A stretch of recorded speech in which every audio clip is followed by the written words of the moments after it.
មកស្គមម្ចាស់ជើងឯកលីកកម្ពុជាសមាជិកអាស៊ានទាំង12ប្រចាំប្រទេសរបស់ខ្លួនក្នុងចំណោមសមាជិកប្រទេសក្នុងតំបន់អាស៊ានចំនួន12ប្រទេសសម្រាប់វិស័យកីឡាបាល់ទាត់បុករួមទាំងទីមកខាងកើតបានរកឃើញក្រុមខ្លាំងៗដែលឈ្នះជើងឯកប្រចាំប្រទេសរបស់ខ្លួនស្របពេលដែលក្លឹបបាល់ទាត់ព្រះខ័នរាជស្វាយរៀងរបស់កម្ពុជាក្រុងជើងឯកពីរដូវកាលជាប់គ្នានៅរដូវកាល2023-2024និងនៅឆ្នាំ2024-2025នេះ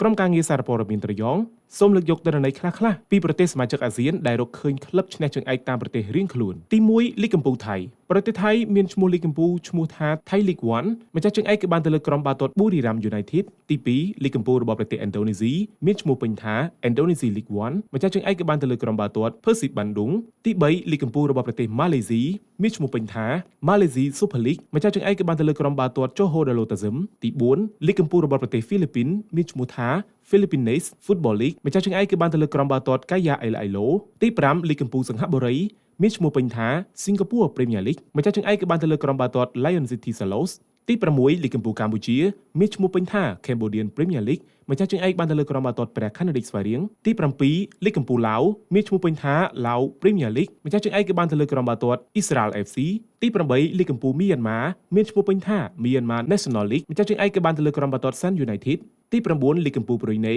មានឈ្មោះពេញថា Brunei Super League ម្ចាស់ជើងឯកគឺបានទៅលើក្រុមបាល់ទាត់ Kasuka FC ទី10លីកកម្ពុជាវៀតណាមមានឈ្មោះពេញថា Vietnam V League 1 ម្ចាស់ជើងឯកគឺបានទៅលើក្រុមបាល់ទាត់ Thep Sanh Nanh Deng ទី11លីកកម្ពុជារបស់ប្រទេសអូស្ត្រាលីមានឈ្មោះពេញថា Australia A-League Man ម្ចាស់ជើងឯកគឺបានទៅលើក្រុមបាល់ទាត់ Melbourne City និងទី12ចុងក្រោយគេគឺលីកកម្ពុជារបស់ប្រទេសទីមកខាងកើតដែលមានឈ្មោះពេញថា Liga Football Amadora Primera Divisão ម្ចាស់ជើងឯកគឺបានទៅលើក្រុមបាល់ទាត់ Sport Laura e Benfica